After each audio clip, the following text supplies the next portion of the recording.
ತರುವಿನ ನೆರಳು ಕೊಡುವಂತ ಸುಖವು ಕೊಡುವನು ಕೃಪೆಯ ದಿನವು. ಸ್ಥಿರ ಇರುವ ಮನ ಎನಗಿರಲಿ ಶರಣಾಗತಿ ಎಂದು ಬರಲಿ. ಭಗವಂತನ ಪ್ರಿಯ ಮಗನಿವನ ಸಾರಿ ಬದುಕು ಇರಲಿ.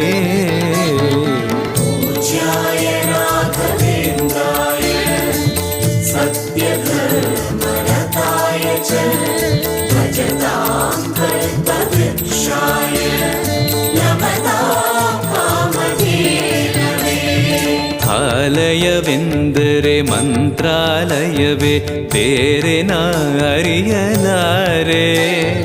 ರಾಜನು ಎಂದರೆ ಶ್ರೀ ಗುರುರಾಜನೇ ಮತ್ತು ನಾ ತಿಳಿಯಲಾರೆ.